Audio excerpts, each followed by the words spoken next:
सिंह। और इस समय हमारे साथ बेहद खास मेहमान जो इस समय मौजूद हैं, प्रदीप सिंह, जिन्होंने यूपीएससी टॉप किया है और कड़ी मेहनत के बाद जाहिर है इस तरीके की परीक्षा को कोई टॉप करता है या इसमें स्थान भी बना पाता है। सबसे पहले तो राज्यसभा टीवी की तरफ से बहुत बहुत शुभकामनाएं प्रदीप जी। जी थैंक यू। प्रदीप जी, पहला सवाल आपसे पूछना चाहूँगा, क्योंकि हर कोई जानना चाहता है कि इतने बड़े एग्जाम को क्लियर करने के बाद के लिए कितनी मेहनत लगती है, आपने कितने अथक परिश्रम के बाद इसे क्लियर किया है, टॉप किया है? जी देखिए, यूपीएससी काफ़ी कोविटेड एग्ज़ाम है, बहुत सारे कैंडिडेट्स इसके लिए तैयारी करते हैं और काफ़ी मेहनत करनी पड़ती है, ऐसी बात नहीं है।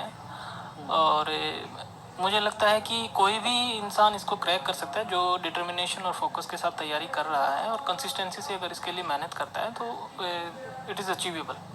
अच्छा, एक और बात आपसे समझना चाहूँगा कि इस समय ऐसा दौर है, कोरोना का, कोविड महामारी का दौर है, तो बच्चे क्या जो ऑनलाइन एजुकेशन है, सोशल एजुकेशन, सोशल मीडिया के ज़रिए या किसी और माध्यम से घर में बैठकर तैयारी कर सकते हैं क्या, और इस एग्ज़ाम को पास कर सकते हैं? आपको लगता है कि अब भी वो जो दिल्ली या मुंबई या किसी ऐसे बड़े शहर में जाकर तैयारी करना इतना ज़रूरी है, या फिर घर में बैठकर तैयारी की जा सकती हैं, ऐसे विकल्प उपलब्ध हैं?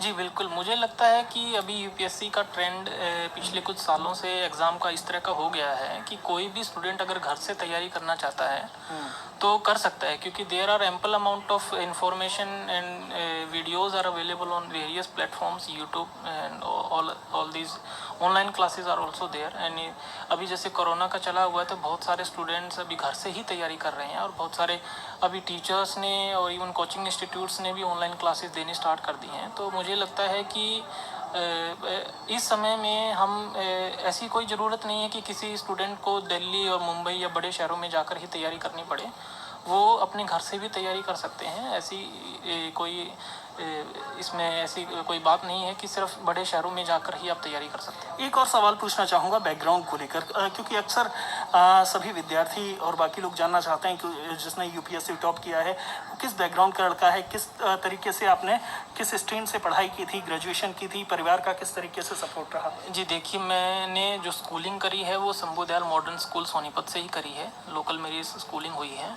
और उसके बाद जो मैंने बीटेक करा है कंप्यूटर साइंस एंड इंजीनियरिंग में डी.क्रस्ट मूर्थल यूनिवर्सिटी से, वो भी सोनीपत हरियाणा से ही है।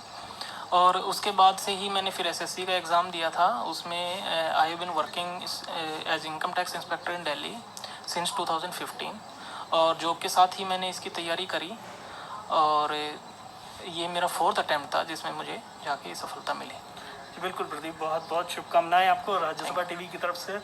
तो आप देख सकते हैं कि प्रदीप ने जो सफलता हासिल की है, कोई बहुत बड़ा इसके पीछे, अगर हम कई बार माना जाता है कि बड़े शहर में हमें उस तरीके से स्कूलिंग नहीं हुई या फिर हमारी पढ़ाई लिखाई का स्तर वो नहीं रहा जो बड़े शहरों में रहा हो, बॉम्बे में हो या फिर और किसी शहर में, लेकिन प्रदीप ने वो सफलता हासिल करी है। छोटे शहर में स्कूलिंग हुई है, उसके बाद एसएससी क्वालिफाई किया, उसके बाद यूपीएससी टॉप किया।